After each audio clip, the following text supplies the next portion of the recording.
Caregiving can sometimes feel like an impossible struggle. Caregivers may be torn between taking care of loved ones and trying to maintain balance in life. The good news is that it doesn't have to be that way. The Caring Generation with host Pamela D Wilson is here to focus on the conversation of caring. You're not alone. In fact, you're in exactly the right place to share stories and learn tips and resources to help you and your loved ones. So now, please welcome the host of The Caring Generation, Pamela D Wilson. This is Pamela D Wilson, caregiving expert, speaker, consultant, and guardian of the Caring Generation. The Caring Generation focuses on the conversation of caring, giving us permission to talk about aging, the challenges of caregiving, and everything in between. It's no surprise that needing care or becoming a caregiver changes everything.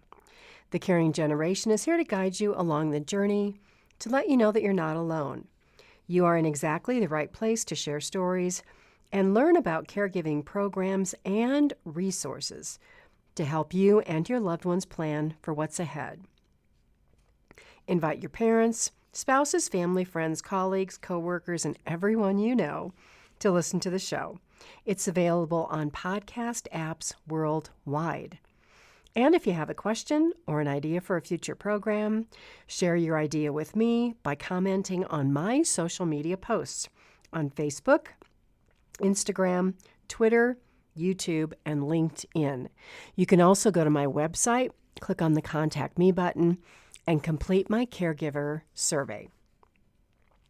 This week on the program, we will answer the question, why do simple things become difficult for persons with dementia? We'll look at these difficulties by identifying early signs of memory loss that relate to executive function. We'll also look at aspects of dementia that are out of control of the person experiencing memory loss that caregivers might not think about. So, if you have a loved one who you suspect has memory loss but is not formally diagnosed with dementia, some of these signs I'm about to share may be helpful to confirm that it's probably time to make a doctor appointment and seek a diagnosis so that you can make a plan to care for loved ones. On my website, under the Who I Help button, there's an online program. It's about 60 hours in webinar format about how to care for aging parents. And in this program, there is a module. It's module number 6. It is all about creating a care plan for loved ones with memory loss. So if you are a caregiver for somebody with memory loss, make sure that you go to my website and check out that program. During this podcast, we're also going to talk about some concerns mentioned by caregivers who become frustrated with the behaviors of loved ones who have memory loss. I'll share insights about why these behaviors happen and what you can do about them. The idea is that through this discussion, my hope is that you'll gain a better understanding of how memory loss affects everyday life for persons with dementia and for their caregivers. So let's talk about executive function skills that relate to the ideas of planning, following processes or steps, focusing one's attention, and juggling multiple projects, which caregivers do every day of their life. So keeping this in mind, there are small signs of memory loss that actually begin 10 to 20 years prior to a formal diagnosis of dementia. And these often go unnoticed unless it is a spousal situation where one spouse is paying very close attention to another.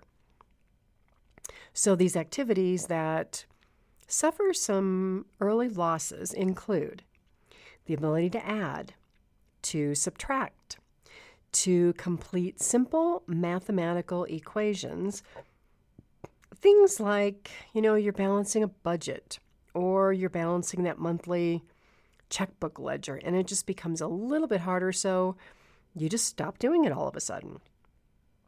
Other noticeable changes, if you're a spouse or an adult child watching a parent, include noticing any activities that start to become difficult that were once really easy.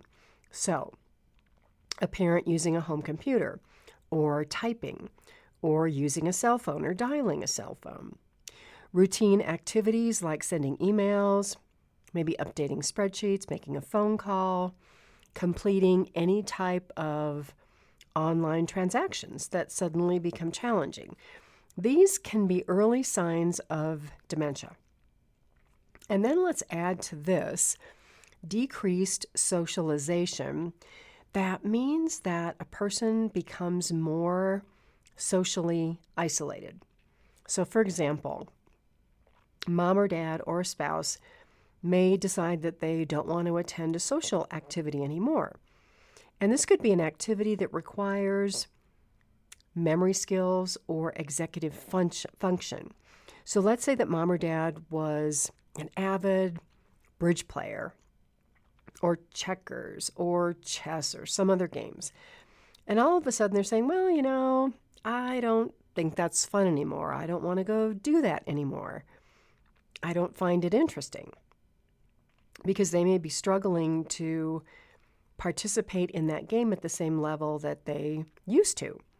And then it could also be possible that other people in their social group have started to criticize their skills. So maybe your mom, who always won at bridge, is now having trouble keeping track of her cards. And her bridge partner is saying, gosh, you're losing your skills. You don't know how to play anymore. And so your parent feels criticized and they don't want to go play bridge. The loss of other skills, too, that were once really, top-notch can be indicators of memory loss. And these are things like, maybe mom or dad always kept a really clean house, or maybe they kept a clean workshop. And now the house is messy, or it's disorganized, or your dad has tools all over the place. Maybe you visit and you look inside their kitchen cabinet or pantry, and it's a mess. It's disorganized. Maybe you're noticing that there are 4 boxes of the same type of cereal, or there's multiple cans of other things.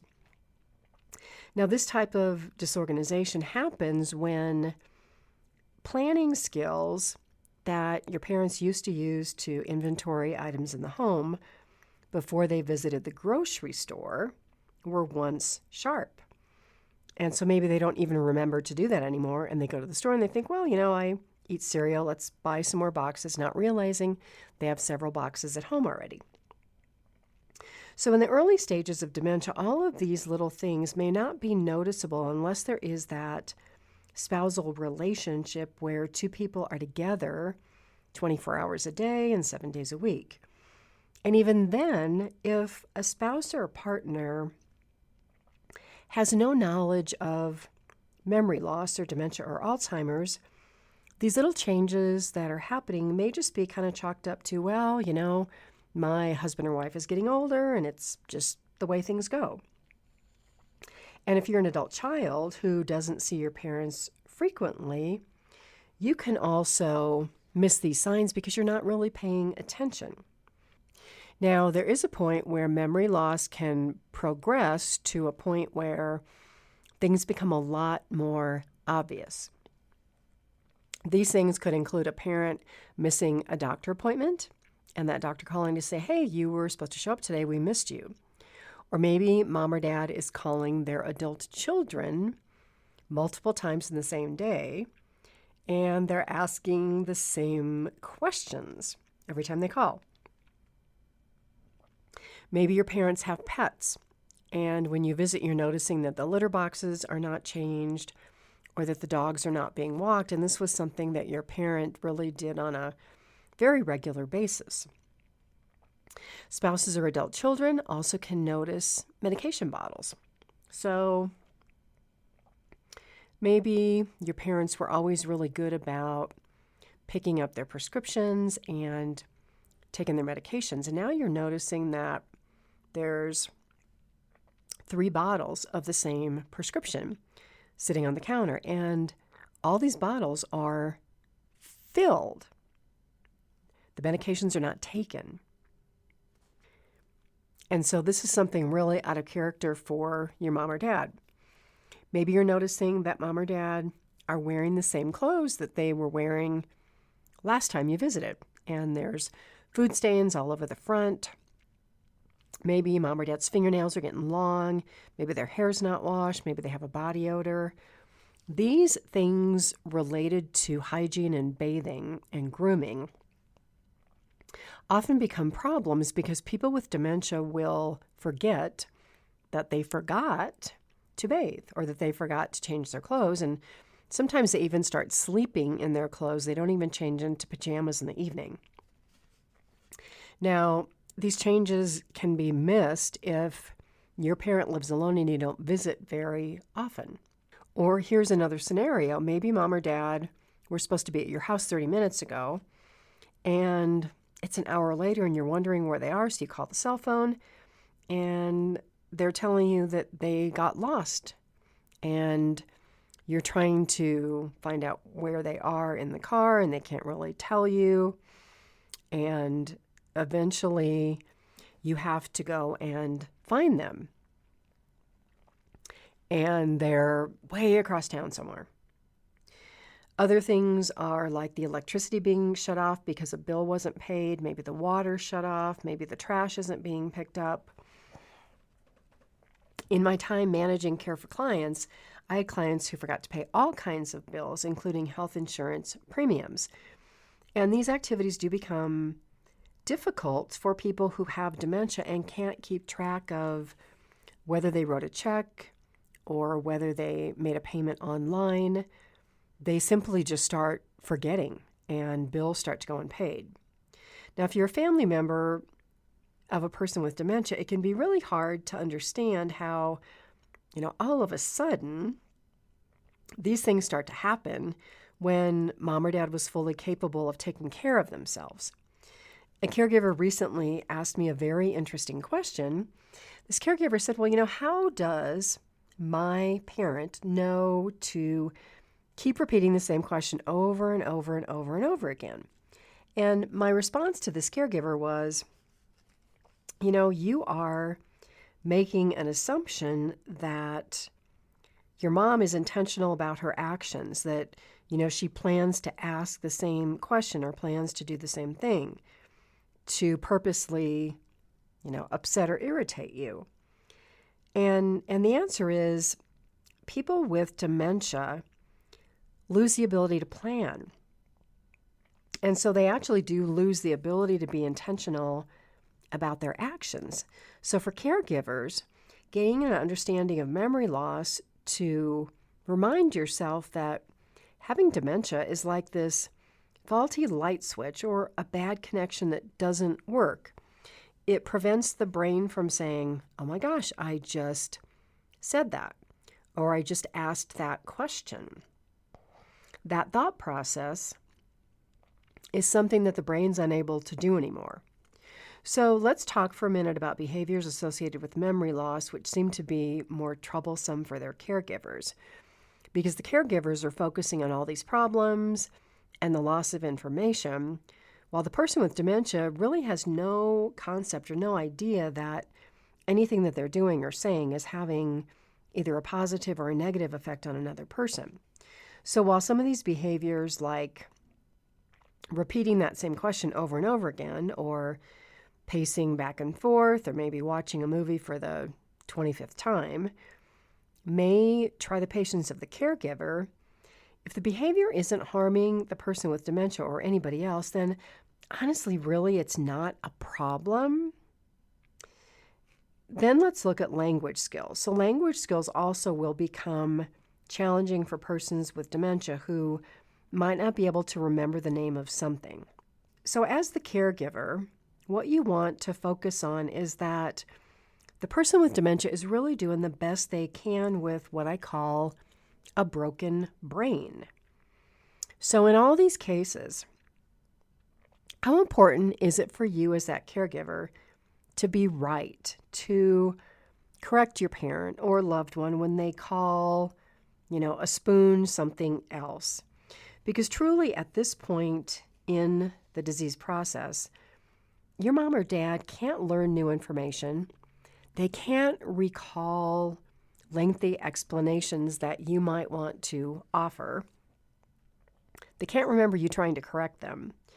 And so as the caregiver, it's important for you to change your expectations of what loved ones with dementia can actually do and celebrate the things that they can do, no matter how simple that task is. So, for example, if your parent can still dress themselves, woo-hoo, that is a win. If they can still go to the bathroom by themselves without needing a reminder, that is another win, because all of these skills will eventually fade. So let's review a list of things that become difficult for persons with dementia. And one skill that is often not considered is walking. Walking is a skill that's usually not lost until later in the progression of memory loss, unless there's some kind of fall or an accident or a fracture that results in a person with memory loss forgetting how to walk. For people with memory loss, walking is an activity that really should be prioritized and practiced as long as possible, because the ability to stand from a sitting down or a lying position and get up and walk is really a significant factor for maintaining the physical strength that it takes for a loved one to remain at home. People with dementia who become wheelchair bound can actually forget how to walk. And then this can necessitate a caregiver not being able to care for them and having to move a loved one into a care community because the caregivers don't really have the physical strength to pick them up or lift them or move them around. Now, wandering can be another concern. People with dementia can wander inside the home, and sometimes they can wander right out the front door. So if mom or dad were previously active, walking inside the home may be routine.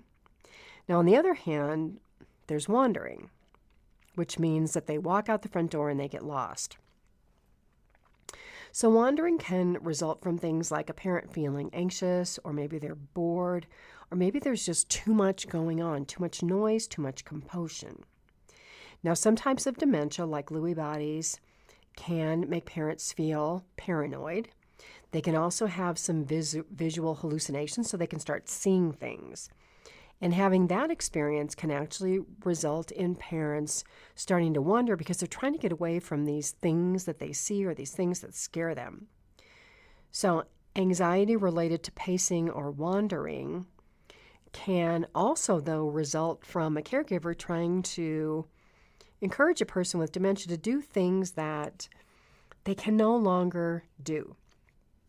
So a person with dementia might begin pacing if they feel pressured to, watch a television program, or maybe you're trying to get them to read a book or play chess or a game or an activity that their brain can no longer figure out. All of this can be really frustrating, and so that person can try to get away from the caregiver. They can wander away. Now, if that's not the case and a loved one is just agitated, caregivers can attempt to distract people by doing some simple relaxation techniques. That could be things like playing calm music, maybe giving a little hand or a back massage, using some aromatherapy to calm them down. Now, boredom is another factor that can also result in some mood or behavior changes. Boredom can also result in a parent mixing their day and night time. So people with dementia, if they're bored, they may start sleeping all day, and then they may be awake all night, which is really challenging for caregivers who have to work. So the idea here is to think about developing an activity calendar for spouses or for aging parents during the day that might include time outside if there's good weather, maybe working in the yard or in a garden, sitting out on a patio or deck, listening to music. For people who live at home and maybe the caregiver has to work, an adult day program might be an option. So you take a parent to a day program that has a wide range of activities for people of all memory levels and all physical abilities. Those programs really can kind of serve as a bridge for keeping a loved one at home and allowing caregivers to work during the day and during the week. Now, there's other real simple tasks like, folding laundry, maybe some adult coloring books, helping with meal preparation. These things can make the day more interesting for people with memory loss, and it can actually make them feel like they're contributing. So one of the most important considerations in all of this is establishing a daily and a weekly routine, because these similar and these familiar activities can resolve a lot of these unexpected behaviors and give the person with dementia a sense of stability and comfort and belonging. Because as caregivers know, attention spans can be very short, or people with dementia can repeat the same activity over and over and over again and not realize that they're doing that. So let's take a short break. We're going to come back to talk about why simple things become difficult for persons with dementia who also experience increasing health concerns as memory loss progresses. I'm Pamela D Wilson, caregiving expert, advocate, and speaker. Visit my website, PamelaDWilson.com, to access my online caregiving program. It's called How to Care for Aging Parents. On my website, you will also find over 160 episodes of this podcast, The Caring Generation. You'll find my caregiver library, links to my online support group. It's on Facebook, called The Caregiving Trap, and links to my YouTube channel at Pamela D Wilson, Caregiving Expert, where you will find over 800 videos answering questions that caregivers ask. Stay with me. I'll be right back.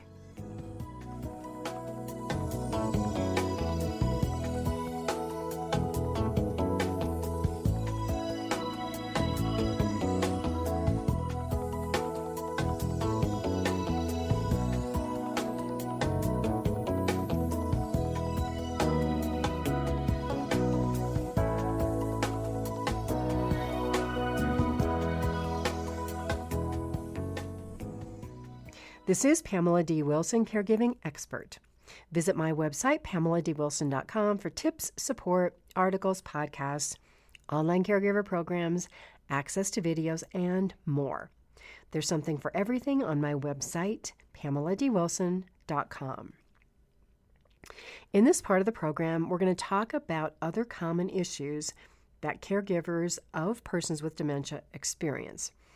And we'll start with the communication abilities of people with dementia, because these will continue to decline throughout the disease, which means that caregivers will continually have to adjust how they communicate both verbally and physically. For example, asking questions of a person with dementia may be something that's very possible early in the disease, but as time passes, it's going to become impossible. So the suggestion is, instead of asking a question that your loved one may look at you with a blank stare or become frustrated because they don't have an answer to you, as a caregiver, you can offer choices. So for example, do you want A or B to eat? Do you want to wear A or B? Now, eventually, choosing one option over another will also become difficult, but it can serve as a bridge until the point where you as the caregiver have to just make that choice for a loved one with dementia based on what you know they would have chosen. So how the person's going to dress today, what they will eat, what their activities are. Now, through all of this, including the use of what are verbal and nonverbal actions like a smile or a hug, can offer reassurance to lower anxiety levels of people with dementia who might be getting agitated or nervous because they don't understand something, or maybe you as the caregiver are rushing them to do something and they're getting agitated. Now, there'll be a point where caregivers will give steps to complete an activity, so directions. So, and I'll give an example to this. So maybe your loved one can no longer brush their teeth. They don't know how to pick up a toothbrush and then put the toothpaste on the toothbrush and then take the toothbrush and put it up to their mouth. So what you can say is, let's pick up and hold the toothbrush and let me, Mom, put some toothpaste on this brush for you. And then let's say, Mom, let's brush your teeth together. So then you as the caregiver can put your hand over your parent's hand that's holding the toothbrush and take that toothbrush up to their teeth and start brushing. So it's important to realize as you do this that Your facial expressions and your tone of voice and your body language has an effect on the person with dementia. So if you become agitated or frustrated or impatient, it's pretty likely that your mom or dad is going to notice that. And so they may mirror the behavior that you're showing as a caregiver. So again, throughout all of this, taking a quick 5-minute break if you get frustrated, playing some calming music in the background, taking extra time to do things is beneficial so that your behavior doesn't cause behaviors in the person that you're caring from. Now, let's talk about some unexpected behaviors like delirium or increased confusion or higher levels of agitation and what's called changes in consciousness. So if mom or dad doesn't drink enough water, they can become dehydrated. And dehydration can cause this change in mental capacity, in confusion, in agitation. Pain can also cause this, as well as a urinary tract infection or maybe a dental infection or some kind of injury. So delirium really is a very serious condition that caregivers should not take lightly. Anytime your parent exhibits a significant change in condition, it could be delirium, it could be sepsis, which is a life-threatening condition. It's important to take your parent to the emergency room to call 911 so that they can receive prompt treatment. Now, because your parent will have difficulties with memory loss and difficulties with executive function, you're going to also notice that they're going to start needing more reassurance. They may get nervous if you walk out of the room, and so they may start following you, almost like a child did. And what this can lead to for the caregiver, again, is you're like, oh my gosh, can I get a moment away from mom or dad? Can I have some time to myself? So it's important as a caregiver to find other people who can give you a break. So a sibling, a spouse, maybe a hired caregiver, so that you get a break from caring for a loved one with dementia, because it really does become a 24/7 situation eventually. And burnout can be high. Now, your loved ones also experience their own sense of burnout late in the afternoon, and this is called sundowning. And when they sundown, there may be this perseveration on trying to do something over and over and over again, or they may have this desire to complete what I call a previously routine activity. So maybe your spouse or your parent may say, well, it's time for me to go to work, or I've got to pick up the kids from school, or I've got to make dinner for the family. And these experiences are real for the person with dementia. Now, as a caregiver, it's best not to say, oh, it's not time to do that, or you don't do that anymore. You can, in a sense, redirect this activity to say, well, if Dad says he wants to go to work, you can say, oh, Dad, you know what? Today is a holiday, and you don't have to go to work, but since you have the day off and you're wanting to do something, can you help me with X? And then you give Dad a task that you know that he enjoys. And on the other hand, maybe you've got Mom who wants to pick up the kids from school, and so you can redirect her by saying, well, gosh, tell me about your children. How many children do you have? What are their names? What are your favorite things about them? So in a sense, you redirect your mom to tell you things from her long-term memory, which the long-term memory of people with dementia and Alzheimer's is often preserved. It's the short-term memory and the things that they can't remember. You can also use photo albums of family to serve as distractions during these times of sundowning.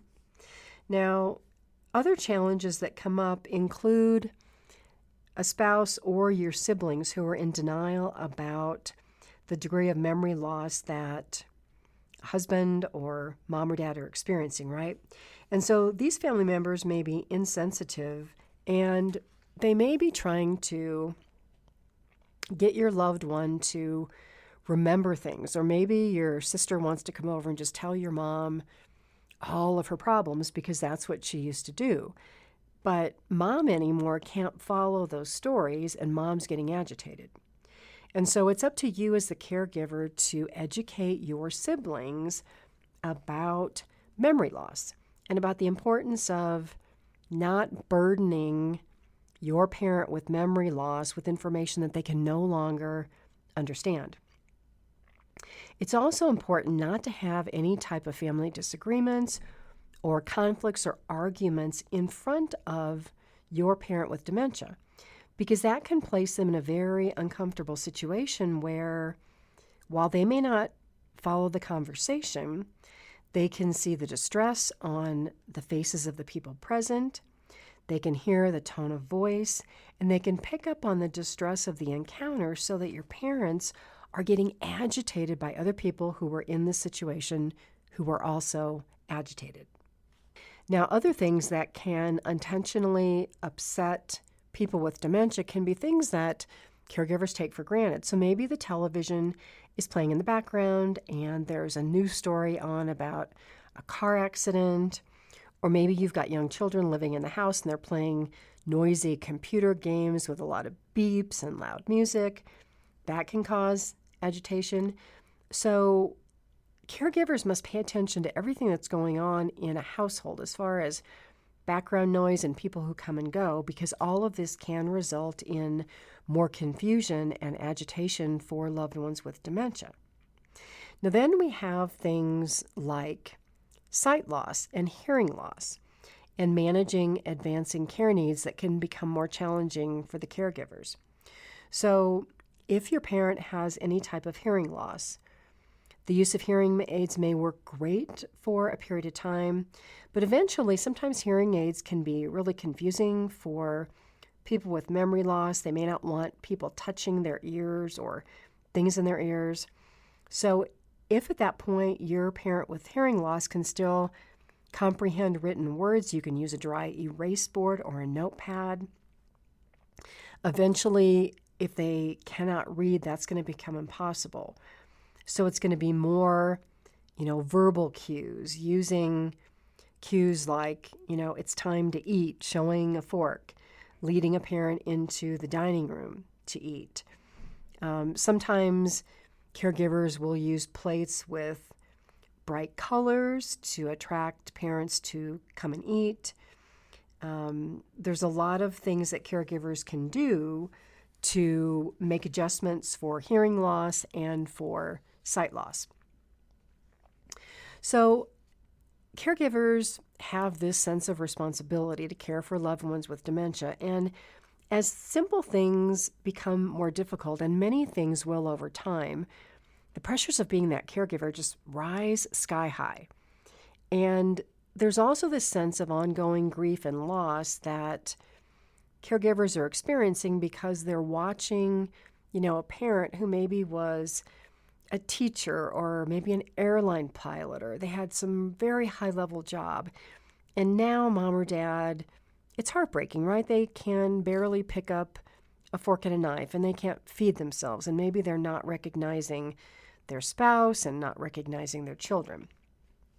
So eventually all of these care needs and emotional needs can become very stressful, including the physical needs. So let's say that the caregiver is a wife or a daughter who weighs 120 pounds and a parent weighs 250 pounds and they can no longer walk. And so now there's this need to be lifted or transferred out of bed, and maybe there was another family member who helped and they can no longer help. And the caregiver now is faced with saying, well, I now may have to move my loved one to a care community. And the caregivers many times can feel guilty, but the result of not doing that can really be risking your loved one's care. What if they fall? What if you drop them? What if you're transferring them and they fall on you, the caregiver, and you break something?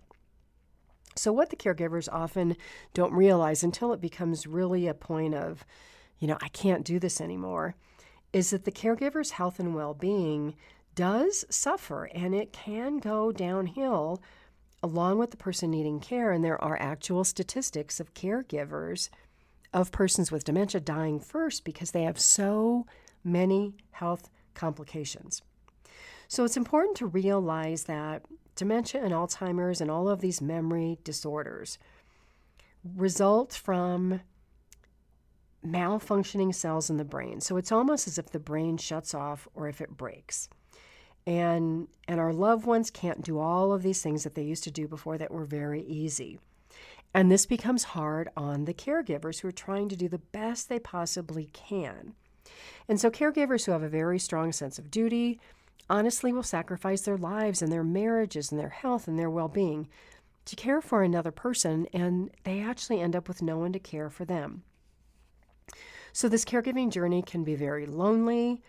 It can be very distressing for caregivers who lack the ability to balance reasonably what they can do with the care that a loved one needs. And again, there can be a lot of guilt in realizing that, I just can't do this anymore. So while a lot of parents may not want to burden their family members, once dementia or Alzheimer's take over, they lack the ability to put those words into effect. And so if you are a caregiver for a loved one with dementia who's in the early stages, please do have conversations about what your parent would want for care, especially as their care levels become too much for you, the caregiver. Agree that a care community or other assistance is probably the best thing to do. And having these conversations can offer a lot of reassurance for the person with dementia that their care needs are going to be met. Family caregivers can gain some kind of peace of mind about their expected level of long-term involvement. So really the idea of, how to manage when things become difficult for persons with dementia involves some upfront work of balancing the needs of the person with dementia and their caregivers who are going to eventually be doing more and more care, to come up with a really well thought out plan that really does make the best of what is really a heartbreaking situation for everybody in the family. But it makes sure that the person with dementia receives care, that the caregiver does what they can, and their health is preserved, and the well-being of the family is considered. So this is Pamela D Wilson, caregiving expert on the caring generation. I thank you so much for being with me for this week's episode. I know it was a lot of detail. Again, there is a detailed course on my website about making a care plan for loved ones with dementia. Go to How I Help, go to Caring for Aging Parents, and go to module number 6. I look forward to being with you all again soon on another podcast. God bless you all. I'm sending love to everybody. Sleep well tonight. Have a fabulous day tomorrow, and enjoy each day until we are here together again. Tune in each week for The Caring Generation with host Pamela D Wilson. Come join the conversation and see how Pamela can provide solutions and peace of mind for everyone. Here on Pamela D Wilson's The Caring Generation.